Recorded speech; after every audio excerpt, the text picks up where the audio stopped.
जिस प्रकार बंधु हमारा ब्रज द्वारिका मिलन महोत्सव चल रहा है, ऐसे ही ब्रज द्वारिका मिलन महोत्सव 5000 वर्ष पहले भी हुआ था, पर द्वारिका में नहीं हुआ था, श्री कुरुक्षेत्र में हुआ था, जहां पर ब्रज और द्वारिका दोनों का मिलन हुआ, जहां पर देवकी और यशोदा दोनों का मिलन हुआ, जहां पर नंद बाबा और श्री वसुदेव जी का मिलन हुआ, जहां भगवान की पटरानियों का ब्रज की गोपांगनाओं से मिलन हुआ और श्री जी का श्री रुक्मिणी जी से मिलन हुआ।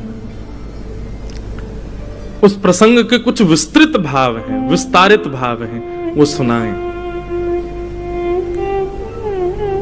ऐसा अद्भुत सूर्य ग्रहण उस काल में हुआ जिसके लिए सब लोग कुरुक्षेत्र में एक दर्थ एकत्रित हुए। द्वारिका के सब लोग तैयारी करने लगे कुरुक्षेत्र जाने की। तभी ब्रज में हवा की तरह बात पहुंच गई कि भैया बहुत बड़ो यज्ञ है, वे वारो है, सूर्य ग्रहण को काल है, पूरे विश्व भर के लोग कुरुक्षेत्र जा रहे हैं, हम ब्रजवासी को भी जानो चाहिए। ब्रजवासी सब कहने लगे भैया कुरुक्षेत्र जाकर के कहा करेंगे? बोले यज्ञ करेंगे, स्नान करेंगे, तप करेंगे, भजन करेंगे, वहां से पुण्य प्राप्त होगा। नंद बाबा यशोदा सब ब्रजवासी कहने लगे, बोले भैया हमें पुण्य की अभिलाषा ना है, या ब्रज में रहे में तो कम से कम इन ब्रज की लता पता गुल्म पत्र यमुना आदि मार्गन को देख करके कृष्ण की स्मृति बनी रहे, या हमारे हमको ब्रज छोड़वे को मन न करे। बा कुरुक्षेत्र में जाके कहा पुण्य कमानो हमें, या ब्रज में रहवे से ब्रज कृष्ण की स्मृति बनी रहे, या हमारे हमको ब्रज छोड़ के कहीं ना जानो। तभी खबर पता चलती है कि अरे भैया कुरुक्षेत्र के उस भूमि पर तो द्वारिका के समस्त लोग भी पधार रहे हैं और हमारो कन्हैया भी आ रहे हैं, श्री कृष्ण आ रहे हैं। ये समाचार जैसे ही ब्रजवासियों ने सुना, सब नंद भवन के बाहर जाकर के बैठ गए और नंद बाबा से कहने लगे, बाबा 100 वर्ष से अधिक है गए, लाला परसों आऊंगो ऐसो कह के गयो, मैं परसों आ जाऊंगो, लेकिन जब बैरनी परसों तो कभी आवे ही ना है ना, हर दिन आई होवे परसों परसों परसों, प्रतीक्षा करें कल के बाद कल आवेगी, लेकिन कल भी ना आवे तो कल ना आवे तो परसों कैसे आ जाएगी। बरसों बीत गए, 100 वर्ष है गए। हे नंद बाबा आप अनुग्रह करो, कृपा करो, हम ब्रजवासी को लेकर के कुरुक्षेत्र चलो, कोई यज्ञ अनुष्ठान स्नान जब तब हमें कछु ना करनो भैया, या सूर्य ग्रहण के समय पर हमारो एक ही मनोरथ पूर्ण है जाए, श्याम सुंदर नेत्रन को दिख जाए। बाबा कन्हैया की मधुर स्मृतिन ते 100 वर्ष तक तो हम जीवित रह लिए, लेकिन अब आगामी समय तक यदि जीवित रहनो है तो एक दर्शन की अभिलाषा तो है, और कृष्ण दर्शन लालसा, ठाकुर जी के दर्शन की लालसा में सब ब्रजवासियों ने तैयारी प्रारंभ कर दी। बैलगाड़ियों में अपने अपने सामान रखे, खूब सुंदर, कोई बाल्यकाल के ठाकुर जी की सब सामग्री जिन्होंने सजा के रखी सब लेकर के जा रहे हैं, कन्हैया को दिखाएंगे। अरे लाला तू हमारे संग खेलो करतो, तब या रस्सी से हम खेलो करते, या झूला पे हम झूलो करते, ऐसो कियो करते, ये कियो करते। कोई गोपी ठाकुर जी की मधुर प्रिय वस्तुएं बना के ले जा रही है, बोले कृष्ण को अपने हाथन से खवाऊंगी, वागू पतो ना याद भी होगी कि नहीं, या कारण या तरीका ते सब ब्रजवासी तैयारी कर रहे हैं ठाकुर जी से मिलवे की। इसी बीच श्री जी के सामने भी प्रस्ताव रखा गया कि आप भी चलें, और सब सखी सहचरी सबकी आज्ञा सो, सबके निवेदन सो हमारी किशोरी जी भी द्वारिका पधारी। पर पुनश्च कहें कृष्ण मिले इस भाव से नहीं, बस यही अनुभूति हो जाए कि जिस नगर में हमें उसी नगर में कन्हैया है, तो कहीं ना कहीं हवा जब बहेगी तो कन्हैया को स्पर्श करके हम तक आ जाएगी, बस यही में हमको संतोष है जाएगा। वो मिले ऐसी अभिलाषा भी नहीं है।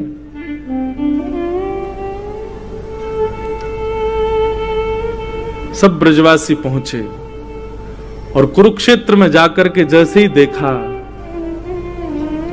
महाराज बड़े बड़े महल खड़े हैं, बड़ी बड़ी अटारियां, ऐसे तो शिविर लगे थे कि महल जैसे शिविर दिख रहे थे, और सब जगह भीड़ लगी है। केवल किसकी? बोले द्वारिकाधीश पधारे, उनके दर्शन की भीड़ लगी है।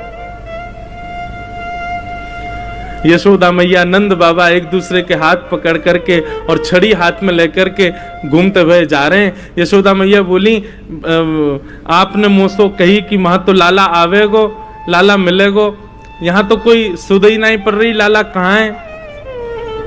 बोले आप चिंता क्यों कर रही हो, अभी मिलेंगे ना लाला से, अभी पूछूं कहाँ है ठाकुर जी। अब तो नंद बाबा भोरे बारे ब्रजवासी वहां जाकर के लोगों से कहें, भैया कन्हैया कहाँ है? द्वारिका के लोग बोले, कौन कन्हैया?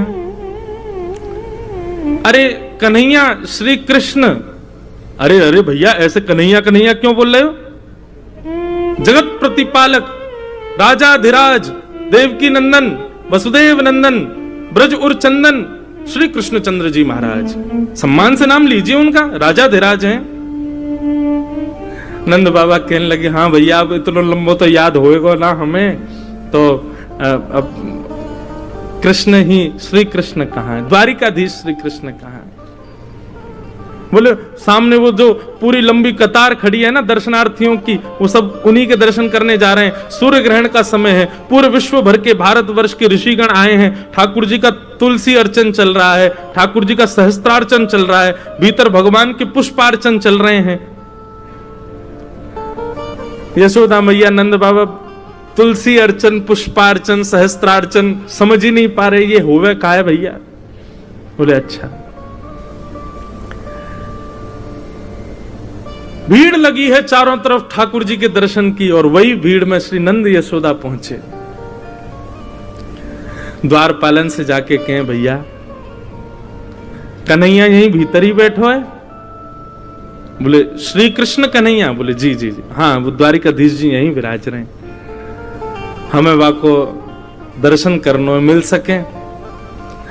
द्वारपाल ने पूछी, आपको परिचय? बोले भैया हम ब्रजते पधारे हैं, हम नंद बाबा हैं जी, यशोदा मैया है। 11 वर्ष 56 दिन ठाकुर जी हमारे पास ही रहे ब्रज में, बहुत दिन है गए, 100 वर्ष है गए, तो आज उनके दर्शन करवे आए। जैसे सुने नंद यशोदा, द्वारपाल के नेत्र सजल हो गए, दंडवत हो गए चरणों में। बोले भगवान आप श्री नंद बाबा हैं, आप श्री यशोदा मैया हैं? बोले जी। बोले भगवान मैं आपको कहा बताऊं, वर्णन को विषय नहीं है, लेकिन हमारी द्वारिका में ठाकुर जी भले ही वसुदेव जी के पुत्र हैं, भले ही यशोदा मैया के, भले ही देवकी मैया के पुत्र हैं, पर आज भी हमारी द्वारिका में जन्माष्टमी में पूरा द्वारिका गावे, नंद घर आनंद भयो जय कन्हैया लाल की, यशोदा के लाला भयो जय कन्हैया लाल। अरे कहां तक कहें, स्वयं देवकी वसुदेव भी यही कीर्तन को गावे कि नंद घर आनंद भयो। आज नंद बाबा के दर्शन है रहे, चरण पकड़ लिए, चरणन की धूल अपने माथे से लगाने लगे। आप भीतर पधारो, 4-5 सैनिक लगा दिए, बोले इनको लेके भीतर आओ। भीड़ बड़ी लगी है महाराज, ठाकुर जी की अर्चना चल रही है, ठाकुर जी सिंहासन पर बैठे हैं, संत महापुरुष कोई तुलसी अर्चना कर रहे हो, कोई पुष्प अर्चना कर रहे हैं, ठाकुर जी बैठ करके प्रेम से अपनी अर्चना करवा रहे हैं। इतने में एक द्वारपाल गया दौड़ा दौड़ा, बोले ठाकुर जी ब्रज से नंद यशोदा मैया पधारे। नंद यशोदा नाम सुनते ही ठाकुर जी को स्मृति नहीं रही कि मैं कहां हूं, क्या चल रहा है, किस भाव में है। ठाकुर जी के तुरंत नेत्र खुले। बोले कहा कहते ना भैया कौन पधारे? बोले नंद यशोदा मैया आए, सामने आ रहे हैं देखो। जैसे ही सिंहासन पर बैठे हुए ठाकुर जी ने यशोदा मैया को देखो, ठाकुर जी कूदे नहीं, इतने देहाभिमान शून्य हो गए, देह की सुध नहीं हुई कि ठाकुर जी वहीं मानो जैसे मूर्छा अवस्था में गिर पड़े हों। संभाला सैनिकों ने जाकर के, बोले मुंह को लेके चल, मेरी यशोदा मैया आ रही है, जल्दी लेके चल, विलंब मत करे। ठाकुर जी को लेकर के आए। यशोदा मैया के नेत्रों की ज्योति अभी उतनी है नहीं, रो रो करके कृष्ण के स्मरण में यशोदा मैया के नेत्रों की ज्योति चली गई है। ठाकुर जी गए, जाकर के अपने सबसे प्रथम तो मुकुट को यशोदा मैया के चरणन में पधराया, और जैसे ही यशोदा मैया के मधुर चरणार बिंदों को अपने हृदय से लगाया, ठाकुर जी छोड़े नहीं। समस्त पटरानियां खड़ी हैं, बड़े बड़े ऋषि महापुरुष खड़े हैं, सूर्य ग्रहण का काल है, सब यहां अर्चना वंदन कर रहे हैं, बड़े बड़े ब्राह्मण तप में बैठे हैं, जप में बैठे हैं, और यहां एक अलग ही दर्शन हो रहा है। द्वारिकाधीश श्री यशोदा मैया के चरणों से लिपट करके करुण क्रंदन कर रहे हैं। यशोदा मैया ने नीचे झुक करके लाला को उठायो, हृदय से लगायो, कभी लाला के नेत्रन को स्पर्श करें, कभी कान को स्पर्श करें, कभी नासिका को स्पर्श करें, मुख को स्पर्श करें, और स्पर्श करके मैया कह रही, लाला तू तो बड़ो ही ना भयो, तू तो बिल्कुल नेक्सो सोई है। जैसे स्पर्श को भाव, जैसे स्पर्श को सुख तेरो बाल्यकाल में, लाला तेरो अभी भी वैसो ही है। इतना रोए द्वारिकाधीश। यशोदा मैया ने जो वस्त्र धारण किए थे सब गीले हो गए ठाकुर जी के अश्रुओं से। महामंत्री सेनापति सब विचार कर रहे हैं, आसन लगाओ, सिंहासन लगाओ। ठाकुर जी बोले, दूर करो सबको, मैया तू जल्दी बैठ भूमि पर। यशोदा मैया बैठ गई, और जैसे कोई 1-1.5 वर्ष, 2 वर्ष, 3 वर्ष को बालक गोद में लिपट करके, गोद में लेट करके और मैया के वक्ष से लिपट जाए, ऐसे द्वारिकाधीश राजाधिराज सामने नाती खड़ा है, सामने ठाकुर जी के परपोते खड़े हैं, सामने ठाकुर जी के पुत्र खड़े हैं, और ऐसी स्थिति में श्री यशोदा मैया के हृदय से लिपट करके ठाकुर जी उनके वक्ष को टटोल रहे, मैया से कह रहे, मैया मुंह को अपना दूध पिवाए दे। यशोदा मैया से लिपट गए और बार बार कह रहे, मैया मुंह को क्षमा कर दे, मैं तुमको वचन दे के गयो लेकिन नहीं आयो, मैया मुंह को क्षमा कर दे। यशोदा मैया और ठाकुर जी के इस मधुर मिलन को देखकर के द्वारिका के लोग अपने प्रेम पर प्रश्न चिन्ह उठाने लगे। क्या हम वास्तव में द्वारिकाधीश से प्रेम करते हैं? ये कैसा प्रेम इन ब्रजवासियों का? नंद बाबा यशोदा ठाकुर जी के चरणों का स्पर्श कर रहे हैं, केश में हाथ घुमा रहे हैं। यशोदा मैया वक्ष से लगा करके लाल जी को खूब दुलार कर रही है। ठाकुर जी भूल गए कि पुत्र पौत्र सब खड़े हैं मेरे, नन्हे से बालक के भांति यशोदा मैया के अंग से लग गए। और पूरे सूर्य ग्रहण के समय में यही अनुष्ठान चला, प्रेम का अनुष्ठान, ब्रज द्वारिका मिलन के प्रेम का अनुष्ठान। सब द्वारिकावासी ब्रजवासियों को खोज रहे हैं, कहां है ब्रजवासी, और सब ब्रजवासियों को खोज खोज करके अपने हृदय से लगा रहे हैं। बोले, आप भी ब्रज से हैं? बोले, हाँ हम ब्रज से हैं। जो ब्रज को दिख जाए द्वारिका के लोग दौड़ करके जामे, उनको हृदय से लगामे। सब ब्रज द्वारिका मिलन महोत्सव कर रहे हैं।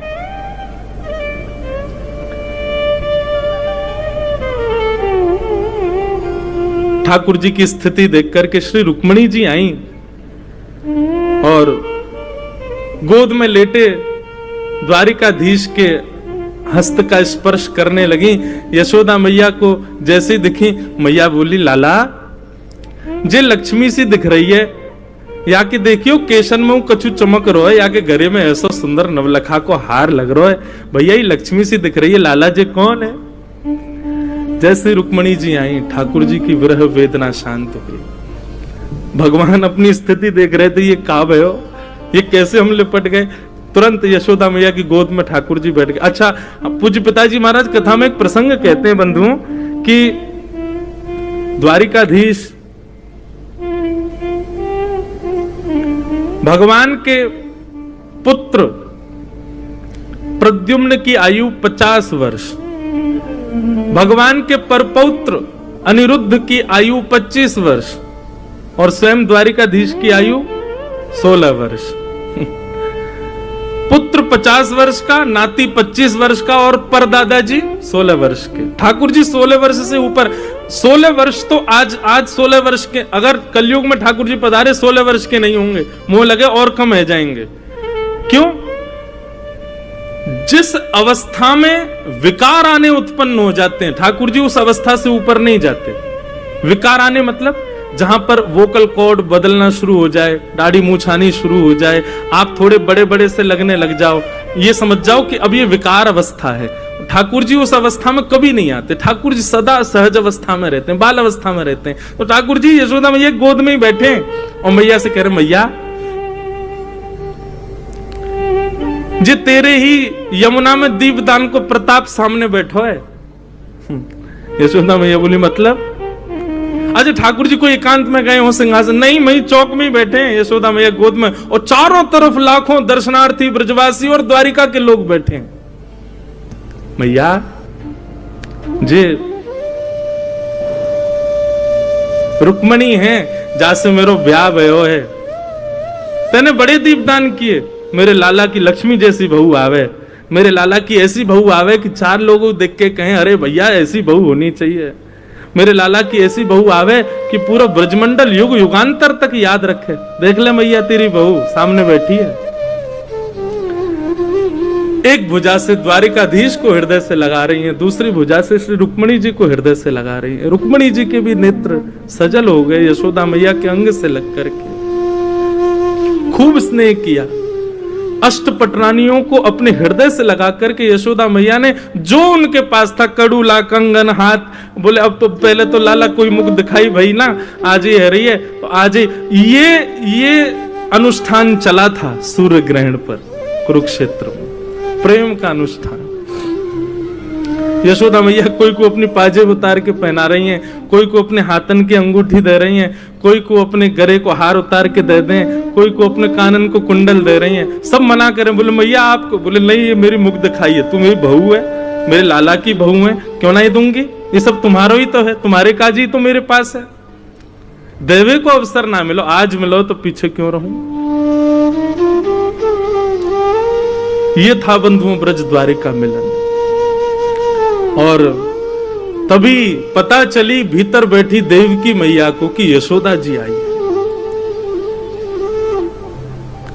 देवकी और वसुदेव जी दोनों पधारे। यशोदा मैया के कान में ठाकुर जी बोले, मैया सामने देवकी मैया आई है, मैया को कम दिखाई दे ना, या हमारे ठाकुर जी संबंध को परिचय दे रहे हैं।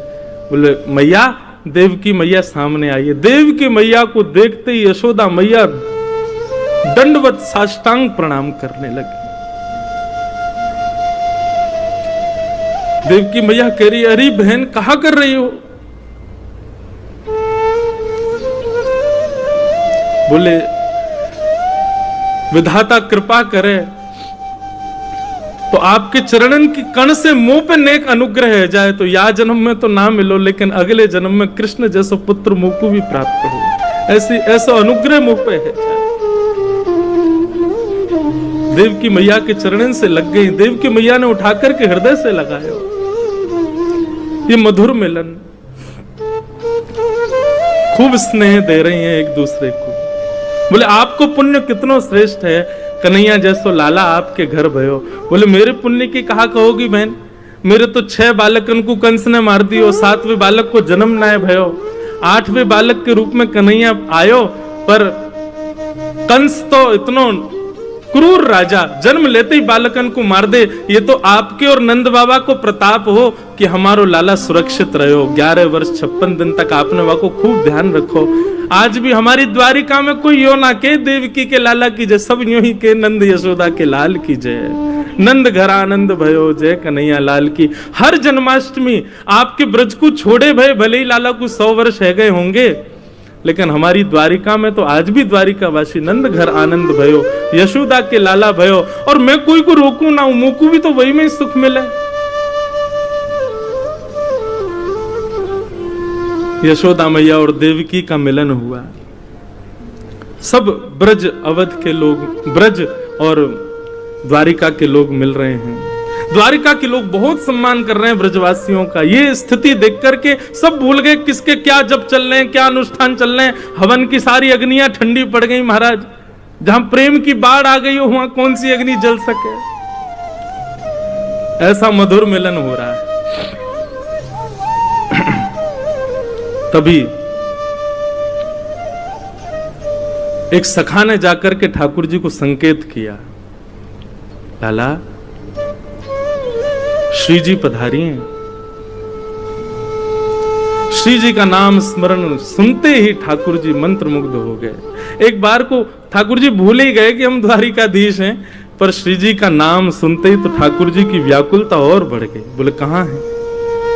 बोले कुंज में विराज रही हैं, आप चलो। ठाकुर जी बड़े सहमे सहमे से श्री जी के पास जा रहे हैं। जैसे ही ठाकुर जी ब्रजवासियों के शिविर में प्रवेश करते हैं, किशोरी जी बैठी हैं। किशोरी जब से ब्रज छोड़ के ठाकुर जी गए ना, तब से एकांत में रहती हैं, बस अष्ट सखियों के मध्य में रहती हैं, बहुत कम वार्ता करती हैं। जैसे ही ठाकुर जी ने शिविर में प्रवेश किया, किशोरी जी के नेत्र खुले। तुरंत ललिता, मुंह को ऐसा क्यों लग रहा है कि कन्हैया आ रहे हैं? बोले नहीं, कन्हैया क्यों आएंगे? अभी अभी मुझको पता चली, उनको तो सहस्त्रार्चन, तुलसी अर्चन आदि सब चल रही है। वो सूर्य ग्रहण को समय है ना, तो सब वहीं व्यस्त हैं। पूरे भारतवर्ष के बड़े बड़े संत ऋषि पधारे हैं, सब वहीं पर अर्चना कर रहे हैं। वो तो बहुत व्यस्त हैं, लाडली जी वो कैसे आवेंगे? किशोरी जी बोली, मुझे उनके तन की सुगंध पता है, और इस समय आभा मंडल वायु जो बह रही है उसमें ठाकुर जी के तन की सुगंध आ रही है, और मुझको पूर्ण विश्वास है कि श्याम सुंदर पधार रहे हैं। इतने में ही शिविर का जो कपाट था वो खुलना हुआ, और जैसे ही वहां से प्रवेश किया द्वारिकाधीश ने, देख करके सब सखियां भाव विह्वल हो गई।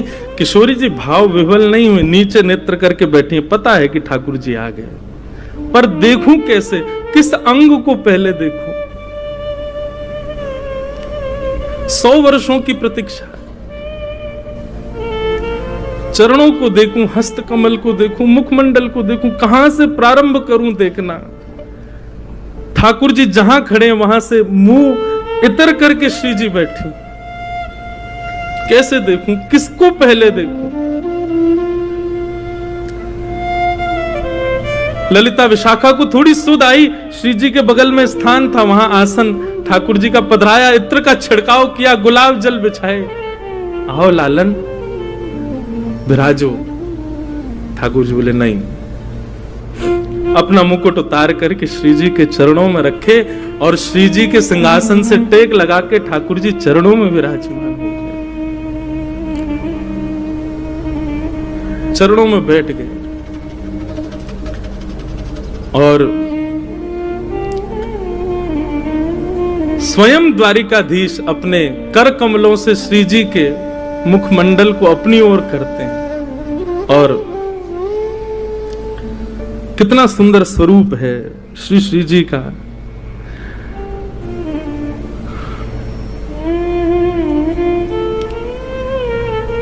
स्वामी श्री हरदास जी महाराज का एक पद है बंधु, ठाकुर जी क्या कहते हैं श्री जी को देख करके?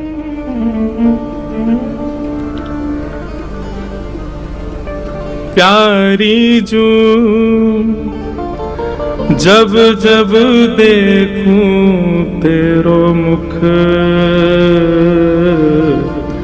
तब तब नयो नयो लागत।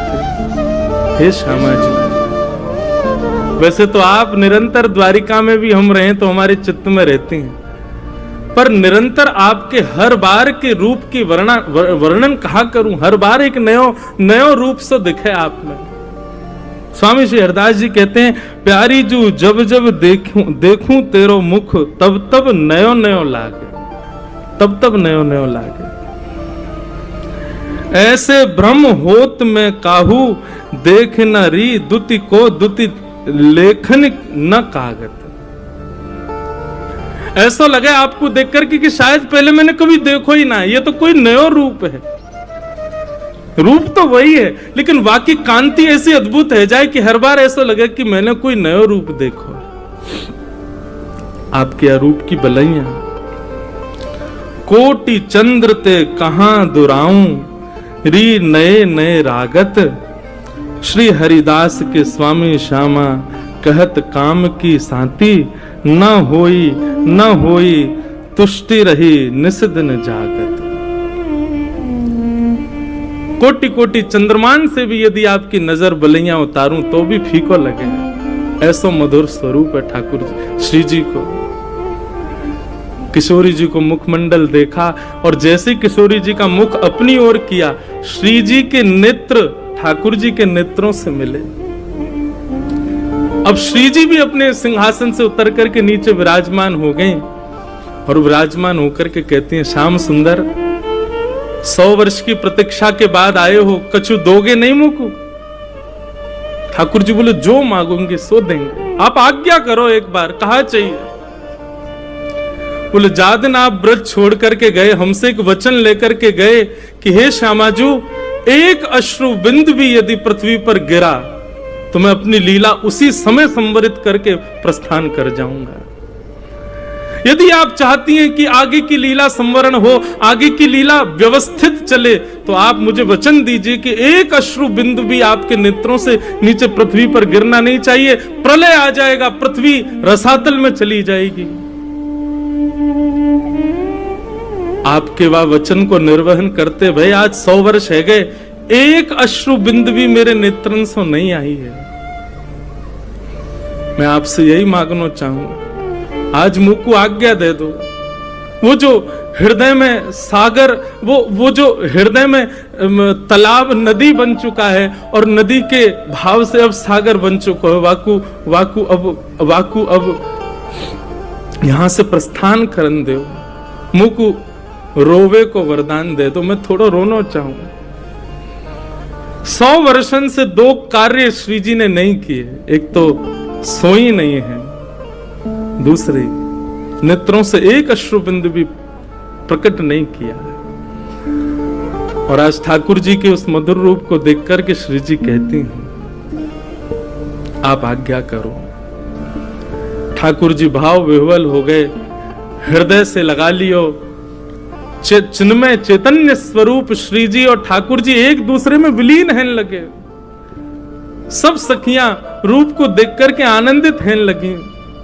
ठाकुर जी के द्वारिका रूप, द्वारिकाधीश रूप से वह रूप को धुला करके अब वृंदावन चंद के रूप में उनको तैयार करने लगी। टेढ़ो पाग, टेढ़ो से मुकुट सिर पर धारण करायो, कारी कमरी पहनाइए, हाथन में शंख चक्र गदा पद्म थे, 2 भुजा वाले ठाकुर जी है गए। कर में मुरली पधरा दे, ठाकुर जी की कारी कामर डाल करके चंदन को इत्र लगायो, ठाकुर जी की मधुर पत्रावली को श्रृंगार करके श्री जी के बगल में बैठा दिए। द्वारिकाधीश साक्षात कृष्ण रूप दिख रहे हैं। सब सखियां सहचरियां इस रूप को देख करके कह रही हैं, लाला 100 वर्ष पहले के रूप को देख करके आज तक जीवित रही, अब आज यार युगल रूप को देख के आगामी 100 वर्ष तक तुम ना भी दिखोगे तो भी रह लेंगे, बस आज दिख गए यही बहुत है।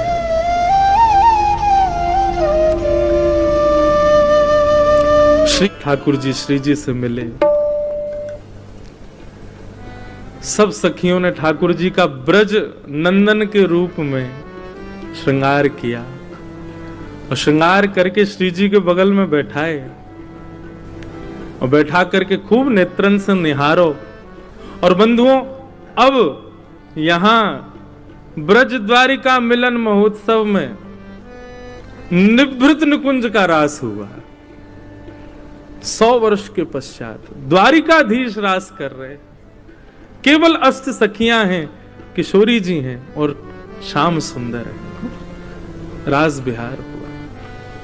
रास बिहार के पश्चात श्री जी ने अब आज्ञा, ठाकुर जी ने आज्ञा मांगी, हे लाडली जी, अब बस कछु दिना की प्रतीक्षा और है। वैसे तो मैं नंदन रूप से नित्य वृंदावन में विराजमान हूं, पर कछु दिना की प्रतीक्षा के पश्चात ये लीला पूर्ण होएगी और हम और आप पुनः अपनी कुंज में प्रवेश करेंगे और सदा सर्वदा के लिए ये रास अनवरत वृंदावन में चलता रहेगा। और श्री जी बोली, फिर से समय देके जा रहे हो आप? पहले परसों को समय देके गए, और या बार तो आप, पिछली बार तो चलो परसों के भरोसे हम रह लें, इस बार तो आपने परसों भी नहीं कहा है। ठाकुर जी चरणन में गिर गए, बोलो मुझको क्षमा कर दो, ये लीला करना बहुत आवश्यक है। अभी यदुवंशी को संहार आदि सब क्रिया है, आपकी आज्ञा से सब होएगा। वह को पूर्ण करते ही मैं वैकुंठ नहीं जाऊंगा। कहा करूं वैकुंठ ही जाए, नहीं जाऊंगा, सीधे वृंदावन आऊंगा, और सदा सर्वदा के लिए वृंदावन में हम आप निवृत्त निकुंज में लीला विहार करेंगे। ब्रज द्वारिका में मिलन में यह वचन किशोरी जी ने दियो, ठाकुर जी ने दियो। किशोरी जी जिद्दी नहीं है, किशोरी जी पीछे थोड़ी पड़े ठाकुर जी के, जामे आपकी रुचि। जैसा आपको, कितना सुंदर भाव भाई जी का, ये मैंने पहली बार गाया, मुझे तो आता भी नहीं, बस गा दिया।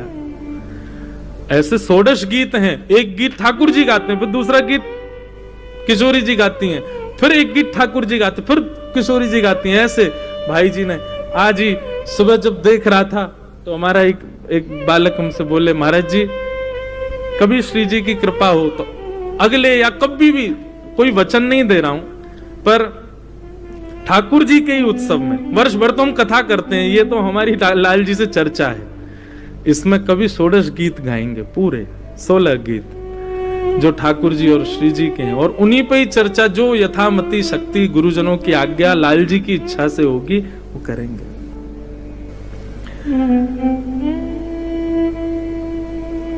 तुमरो सुख ही है मेरो सुख, जानना कछु सुख जानो। आप जिसमें सुखी वही मेरो सुख है, और मेरे लिए अन्य कोई मेरे द्वारा निर्मित कोई सुख नहीं है लाल जी। आपको जिसमें प्रसन्नता वही मेरा सुख है, तो मैं अपना सुख बताऊं कैसे? श्री जी के भाव सुन करके ठाकुर जी ने आज्ञा मांगी, ठाकुर जी वहां से प्रस्थान कर गए। आज 100 वर्ष के बाद श्री जी ने पहली बार कही, ललिता जी शयन शैया लगाओ, आज शयन करेंगे हम 100 वर्ष के बाद। ठाकुर जी की काली कामर नित्य श्री जी ओढ़ती हैं और वंशी को अपने चित्त से लगाती हैं। आज 100 वर्ष के बाद श्री जी को निद्रा आई है, पड़ गई शयन शैया पर। ठाकुर जी जैसे ही लौट करके गए, ठाकुर जी का अद्भुत श्रृंगार ब्रज के नंदन बना के भेजे गोपी ने। ऐसा श्रृंगार तो कभी द्वारिका में भी नहीं हुआ ठाकुर जी का। श्रृंगार को देख करके महाराज रुक्मणी को यह भी भान नहीं रहा कि मैं रुक्मणी हूं। ऐसा रूप, ऐसा सौंदर्य, ऐसा श्रृंगार। श्याम सुंदर, हे द्वारिकाधीश, कहां गए थे आप? ये इतना सुंदर श्रृंगार। ठाकुर जी के नेत्र ही बता रहे थे कहां गए थे। नेत्रों में हल्के हल्के अश्रुबिंद हैं, नेत्र लाल पड़े हैं। समझ गई रुक्मणी जी कि श्री जी पधारी। ठाकुर जी तो जाकर के अपने कक्ष में विराजमान हो गए, लेकिन रुक्मणी जी की व्याकुलता बढ़ गई अब कि मैं जाऊं, मैं भी श्री जी का दर्शन करूं। अपनी अष्ट सखी, अष्ट भगवान की पटरानियों को संग लेकर के श्री रुक्मणी जी गई हैं श्री जी का दर्शन करने के लिए।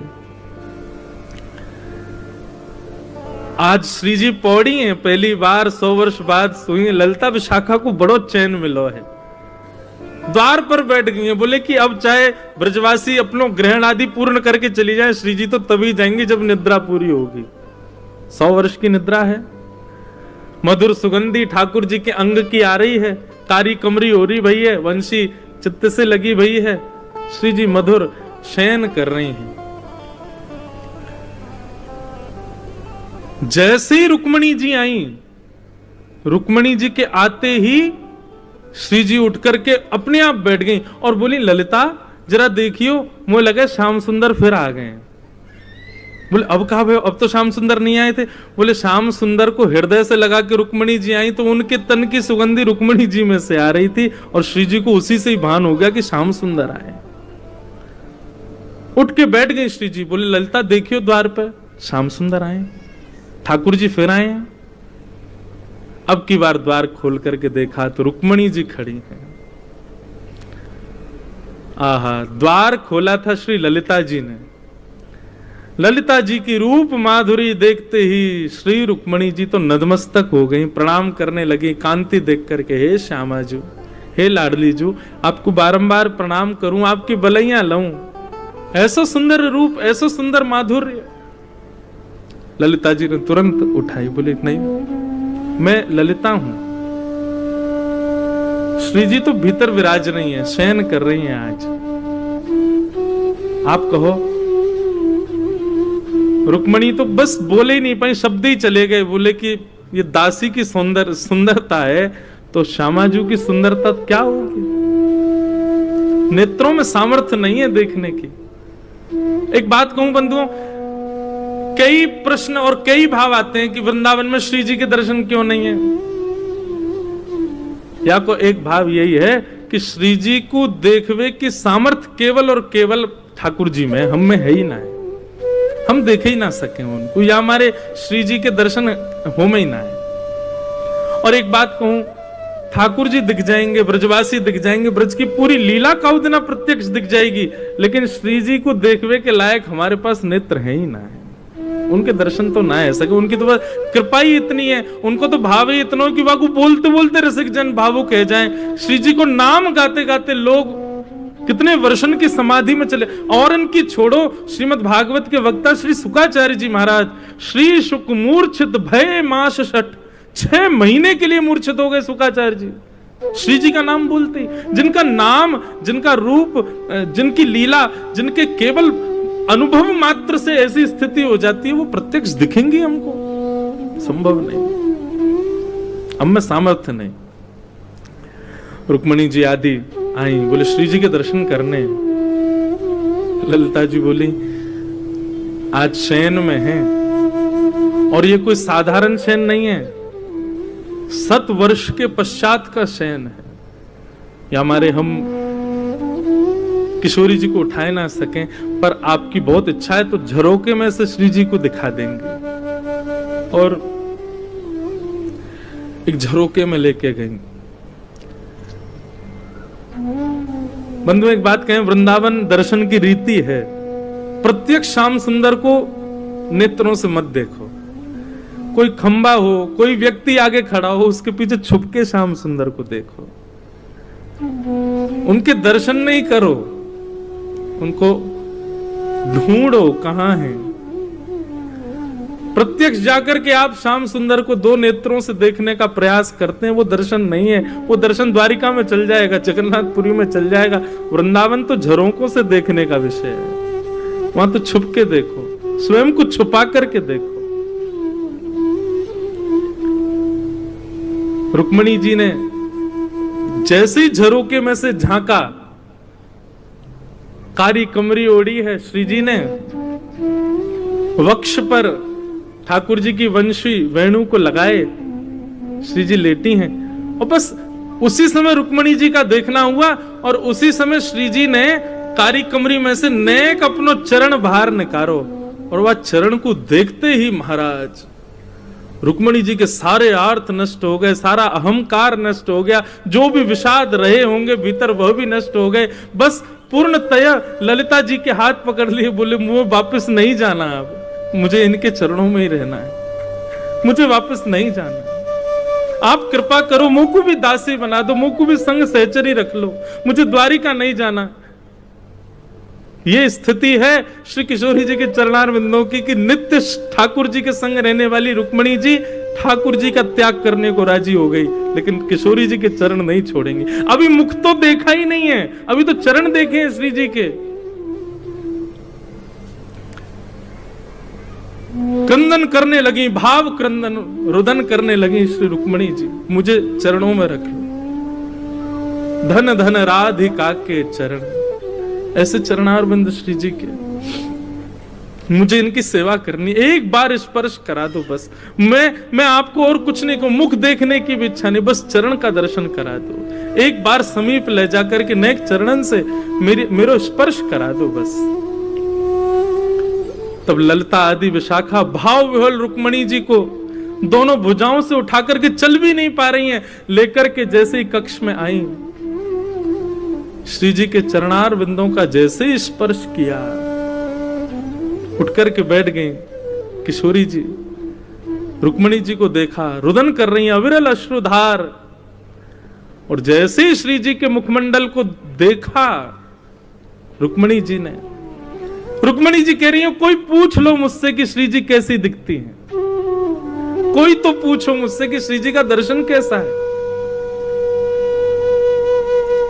पहली बात तो वर्णन कर नहीं पाऊंगी, और दूसरा अगर आप पीछे पड़ जाओगे तो बता नहीं पाऊंगी, बस ले चलूंगी कहां, श्री जी के पास नहीं, श्याम सुंदर के पास, और श्याम सुंदर को ले जाकर के सुंदर चुनरी पहनाऊंगी, सुंदर आंखन में काजर लगाऊंगी, उनके घुंघराले केशन को खोल दूंगी, बस अपने भाव से उनके श्याम वर्ण को गौर वर्ण कर दी, समझियो यही है श्री जी, यही है किशोरी जी, यही है हमारी लाडली जी।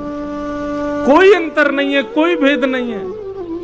रुक्मणी जी तो ये आश्चर्य में है कि दोनों एक से ही दिखते हैं, बिल्कुल ऐसे ही नेत्र हैं श्री जी के, वैसे ही नेत्र हैं ठाकुर जी, वैसी नासिका, वैसे ही ओष्ठ, पलक झपकने को तरीका भी सबन को अलग होवे, श्री जी और ठाकुर जी पलक भी वैसे ही झपके जैसे एक ही है, बिल्कुल कोई अंतर नहीं। रुक्मणी जी से ज्यादा कौन जाने, 24 घंटा ठाकुर जी की सेवा में रहे,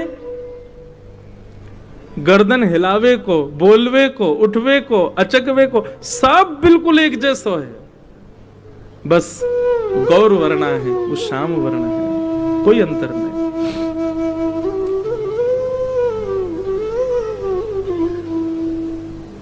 ये है असली ब्रज द्वारिका मिलन। खूब देर तक श्री जी के चरण सेवा करती रही। श्री जी अपने हस्तकमल से रुक्मणी जी के मस्तक को फेरती रही। आपस में खूब प्रेम चर्चा, भाव चर्चा हुई। रुक्मणी जी ने प्रार्थना की कि श्री जी 16,100 सखियां और है, मेरी बहन 16,100 और हैं, आप कृपा करो ना, मैं तो चाहूं कि ऐसा दर्शन उनको भी प्राप्त हो। ये सेवा आप तो ऐसी कृपा कर दो, हम यहां से द्वारिका जाएंगे ही नहीं। 16,108 को आप अपने संग ले चलो। अगर आप हमसे पूछो तो हम तो आपको वरण कर, आपसे ब्याह करने को तैयार हैं। 16,108 आपके संग चल देंगे वृंदावन, हमें ना जानो द्वारिका। द्वारिकाधीश रहे अपने यदुवंशी के संग, हमें तो आपको संग चाहिए, अब आपके संग चलेंगे।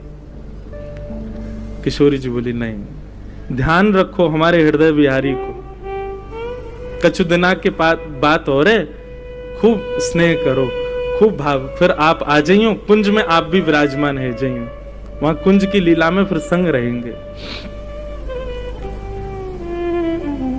और रुक्मणी जी प्रणाम करके आज्ञा लेकर के कि आप पधारो, ऐसा भाव रख करके गई। श्री जी बोली ठीक है, मैं प्रयास करूंगी, आऊंगी। और रुक्मणी जी वापस चली गई।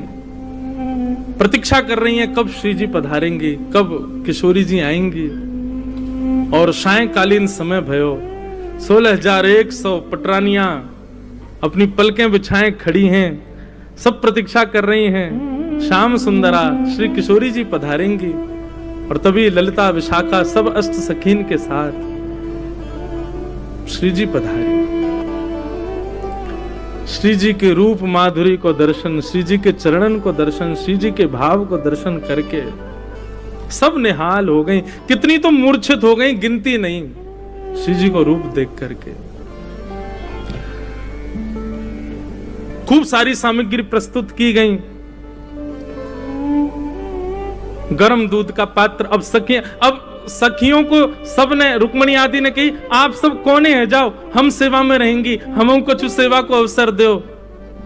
और सिंहासन पर विराजमान करके श्री जी के कोई भगवान की पटरानी श्री जी के पामन में नूपुर पहना रही है, कोई हाथन में कड़ूला पहना रही है, सुंदर श्रृंगार कर रहे हैं, महावर लगा रही हैं। रुक्मणी जी पत्रावली बना रही हैं, श्री जी को श्रृंगार कर रही हैं, माला पहना रही हैं, इत्र छिड़क रही हैं, सुंदर कुंज जैसी बनाई है। और सब सखियां श्री जी की सेवा में। और ऐसे नहीं कि कोई भार पड़ रहा हो, बल्कि एक दूसरे से जिज्ञासा कर रही हैं, अब नेक मोकू दे दे अवसर, अब नेक मोकू दे दे अवसर। सबके अंदर जिज्ञासा, हम जाएं श्री जी के पास, उनकी सेवा करें। सामग्री पधराई गई सामने पाने के लिए। और तभी रुक्मणी जी ने भाव गलती से बोल दिया, बोले आप प्रसाद पालो, तो मना कर रही थी तो गलती से मुख से निकल गया। ये हमारे द्वारिकाधीश को अधरामृत है। अधरामृत शब्द सुनते ही श्री जी ने तुरंत वो दुग्ध को पात्र जो बहुत गर्म हो, तो अब सखियां संग होती तो फूंक करके नेकवा को ठंडो करके तब श्री जी को पवाती, लेकिन सखियां तो सब दूर खड़ी हैं। अब तो सब कृष्ण पटरानियां चारों तरफ बैठी हैं, कोई ने विचार नहीं किया। और महाराज श्री जी ने जैसी पता चली अधरामृत 100 वर्ष बाद अधरामृत प्राप्त हो रहा, ठाकुर जी को तुरंत उठाई करके मुख से लगा करके पान करने लगी। इतने में सब सखियां भी दौड़ी दौड़ी गईं, मुख के कुछ भागंशों वो अधरामृत छिटक रहे हो। सब ललिता विशाखा आदि सखियां अंजलि फैला करके बैठ गईं, 2-4 बूंद भी यदि हमको प्राप्त हो जाए तो कृपा हो जाए। यहां तो श्री जी केवल ठाकुर जी को अधरामृत ले रही हैं, लेकिन सखियां तो अंजलि फैला करके श्री जी ठाकुर जी दोनों को अधरामृत पान कर रही हैं। और वही अधरामृत को पान जो सहचरियां कर रही हैं, उन सहचरियन के मिलित अधरामृत को पान सब कृष्ण पटरानियां कर रही हैं। अद्भुत भाव दशा, वर्णन नहीं हो सकता उसका। ऐसी हमारी श्यामाजू ठाकुर जी के चरणों में छाले पड़ गए, कथा सबको पता है। रुक्मणी जी ने जब दर्शन किए तो फिर ठाकुर जी ने बताई, श्री जी के चित्त में हमारे चरण विराजमान हैं, उनके चित्त में हमारे चरण विराजमान है। यही हमारे ये भाव दशा भई है। बोलो ब्रज द्वारिका मिलन महोत्सव की जय। ये है ब्रज द्वारिका को वास्तविक मिलन।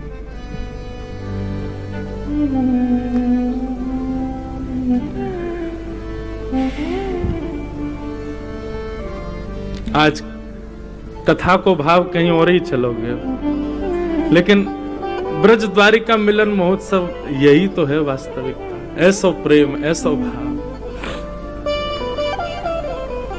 ऐसी श्यामाजू से हम बारंबार प्रार्थना करें कि किशोरी जी आप कृपा करो, ठाकुर जी प्रसन्न हो जाएं।